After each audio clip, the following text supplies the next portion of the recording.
நீங்க போய் அவ கால்ல விழலாமா? இது பாவங்கயா. ஏங்க இது இவ்வளவுதாங்க பாதிக்கும். இனிமே தயவு செஞ்சு இந்த மாதிரிலாம் பண்ணாதீங்க. ஆனா நான் இவளுக்கு பண்ண கொடுமைக்கு எனக்கு இதை விட்டு அவ வழி தெரியல.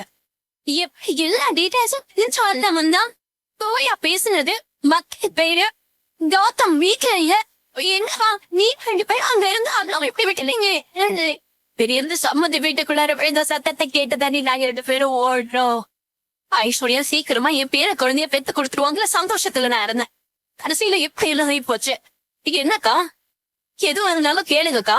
ஐஸ்வர்யா இப்படி திடீர்னு காணாம போனதை பாக்கும்போது வருத்தத்தை விட சந்தேகம் தான் அதிகமா இருக்கு. என்ன இப்படி எல்லாம் பேசுறீங்க? யார் மேல உங்களுக்கு இப்ப சந்தேகம்? ஏற்கனவே இப்படிதான் பிரபா விஷயத்துல போலீஸ் எங்களை சந்தேகப்பட்டு உட்கார வச்சாங்க. கடைசியில நடந்த விஷயத்துக்கும் எங்களுக்கும் எந்த சம்பந்தமும் இல்லைன்னு சொல்லி போக சொல்லிட்டாங்க.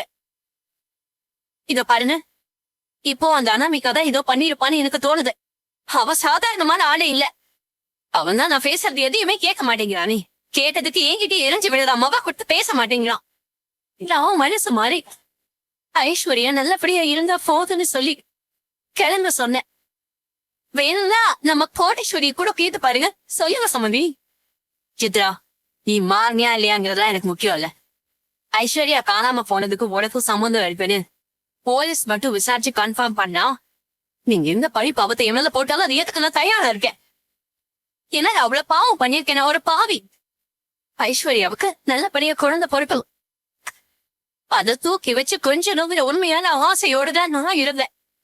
சூர்யாவை ஜெயிக்கணும், இந்த குடும்பத்தை பழி வாங்கணும்னு கங்கனை கட்டிக்கிட்டு இருந்தோம். நான் என்ன சொன்னாலும் அவ ஏத்துக்கவே மாட்டேங்கிறாங்க. உங்க ஒரு வாரம் விட்டா போதும். உனக்கு அறிவு இருக்கா இல்லையா? நான் சொல்றத பட்ட கேளு. உங்க அடிப்பா கொள்வன்னு சொல்லி எது வேணாலும் வேற. ஆனா அவன் மேல மொத்த கை வைக்காம